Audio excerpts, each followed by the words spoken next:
Nicolas Janson, je vous accueille.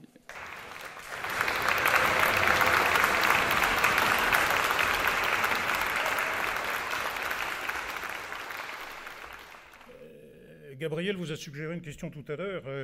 Qu'est-ce que pour vous le bien commun? Et bon, il n'y avait pas de réponse évidente. Hein. Alors ce principe du bien commun, il a quelque chose d'assez passionnant en réalité. Quand on commence à le travailler, c'est qu'il vous oblige à une réflexion sur la nature du bien. Qu'est-ce que le bien? Est-ce qu'il y a un bien personnel, propre à chacun? Est-ce qu'il y a un bien qui pourrait être commun, mais commun à qui? Et donc ça vous amène à réfléchir à la notion de communauté. S'il y a une communauté, de quelle communauté parle-t-on? Et quelle est la nature de cette communauté? Est-ce que c'est une communauté de ressemblance? Est-ce que c'est une communauté d'interdépendance? Est-ce que c'est une communauté de destin? Et puis enfin, cette question-là, qui est une question très ancienne, c'est la question des philosophes grecs, c'est la question de la légitimation du pouvoir. Au fond, pourquoi acceptons-nous de remettre le pouvoir à nos gouvernants, sinon parce que ces derniers ont pour mission principale d'œuvrer à ce que nous appelons le bien commun. Vous savez, le Titanic, c'était en 1912 le paquebot le plus moderne, le plus récent, le plus confortable, le plus rapide jamais construit.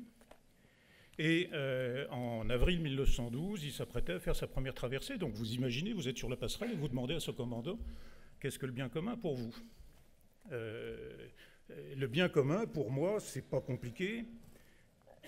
C'est le succès de la traversée. Ce sont mes passagers qui sont contents de traverser à bord du Titanic. Et puis pour l'armateur, c'est, puisqu'on travaille aussi pour lui, hein, vous l'imaginez bien, c'est confirmer qu'il a eu raison d'investir dans ce magnifique bateau. Alors chacun connaît le destin tragique du Titanic.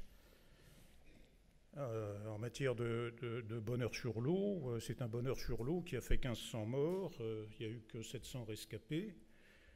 Ont survécu 40% des passagers, c'est-à-dire les passagers c'est les clients, donc un peu moins d'un sur deux. 25% de l'équipage c'est la communauté de travail, et 100% des actionnaires.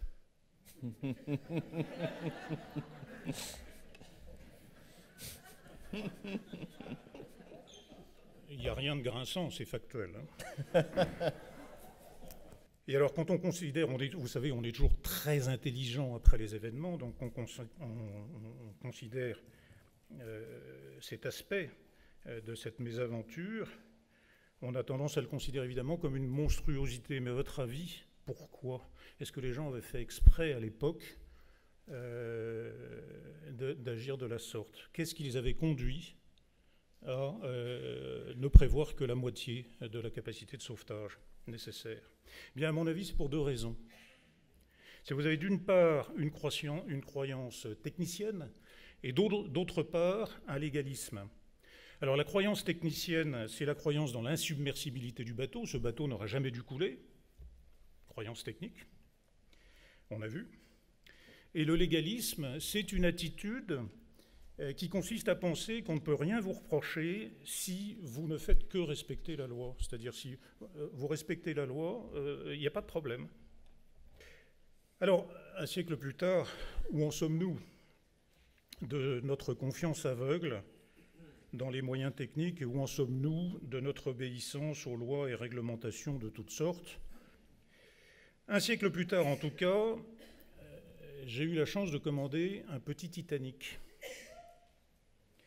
Alors le petit Titanic en question, et si je suis là pour vous en parler, il n'a pas sombré, hein, rassurez-vous, c'était et c'est encore, cette usine existe toujours, une usine de produits pharmaceutiques.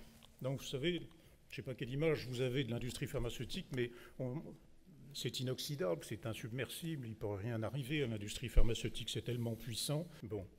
Il se trouve que dans cette usine, où tout était réuni pour que ça marche, il n'y avait rien qui marchait. À tel point que dans le microcosme de l'industrie pharmaceutique, il se murmurait que cette belle usine était condamnée. Et donc c'est à ce moment-là que j'arrive. Alors vous comprenez bien que c'est là où il faut quand même se recentrer sur la notion du bien commun. Je vais vous donner, moi, ma conception du bien et du bien commun, en tout cas appliquée à cette expérience. Pour moi, le bien se comprend comme ce vers quoi toute chose tend pour réaliser pleinement sa raison d'être. Et le bien commun, c'est à la fois c'est le bien de chacun et c'est le bien de tous.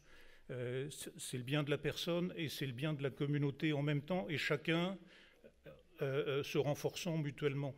C'est-à-dire la communauté agit pour se préoccuper du bien de chacun et chacun se préoccupe du bien de la communauté. Il faut apprendre à vivre avec la subjectivité, il ne faut pas en avoir peur.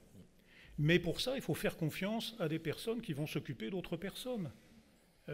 Pendant des années, on a dit il faut supprimer les chefs dans les entreprises. Qui, à mon avis, pas une très très bonne solution.